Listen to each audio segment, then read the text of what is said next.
Just leaving the stage, and we'll go now to Louisiana Governor Bobby Jindal, who joins us. Governor, nice to see you, and what a big night here in Wisconsin. And right now the margin is quite large. In fact, it's a resounding about 15 or 16 points. This is no close race like it was about 5-point margin in 2010 when Governor Walker and Mayor Barrett squared off. So your thoughts on this, at least right now, a whopping margin.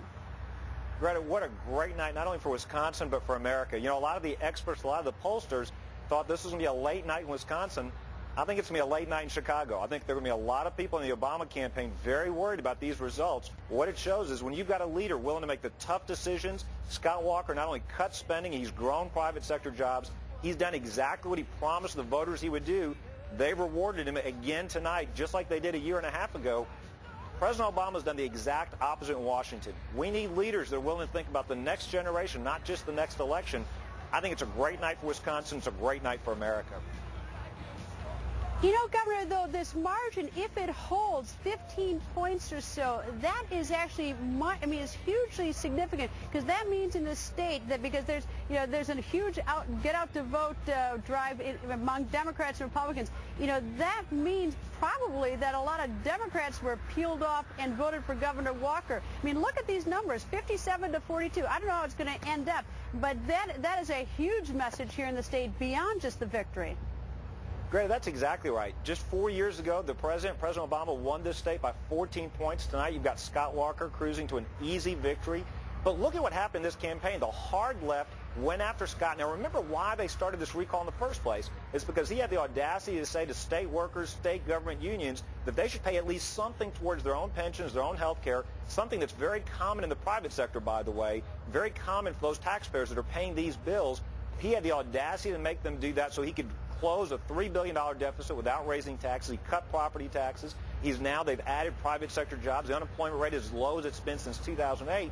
And look what happened in this campaign. For the last month, you've not even seen one ad about collective bargaining. You've not seen one ad about the issue that was supposed to have caused this recall in the first place. So even the hard left, I think, realized they didn't have a winning issue. The issue that started this whole recall, that you haven't even heard them talk about it. They've tried to distract voters by throwing everything against the wall to see what would stick.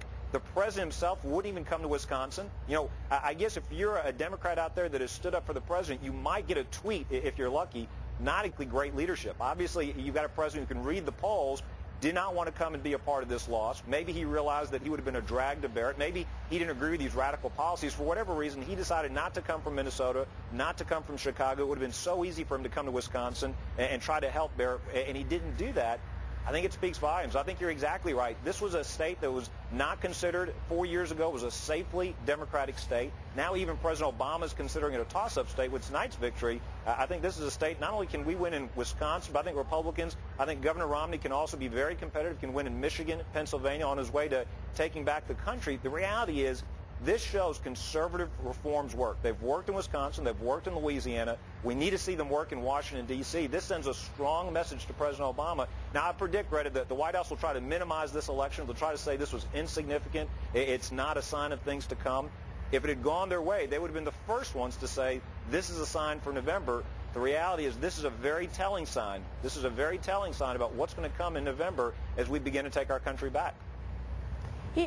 Now, you say that the Obama campaign is going to say that this victory is insignificant. When I heard you say, the first thing I thought is that I imagine the Democrats here are going to think, insignificant? We gave you a 14-point win in 2008. We're so insignificant, you won't even come and help us when you obviously have a lot of friends here at a 14-point margin. Talk about insignificant. He just sent a message to the people of Wisconsin. This may be an insignificant race, but he's told them they're not important either because he didn't even come here.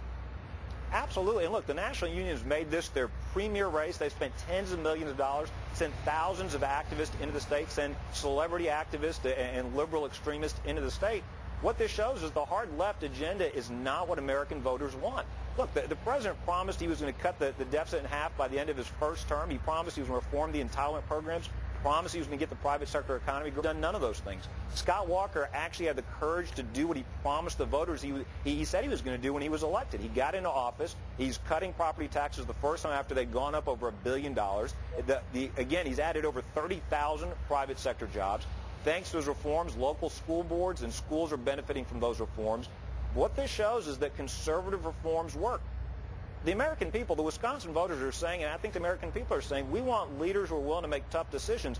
Wisconsin was at a critical point because of the mess that Governor Doyle left behind for Scott Walker to fix. Our country's at a critical point. We need that same kind of principled conservative leadership in Washington, D.C. to get back on the right track so we don't go the way of these European socialist models like you see in Greece and these other countries.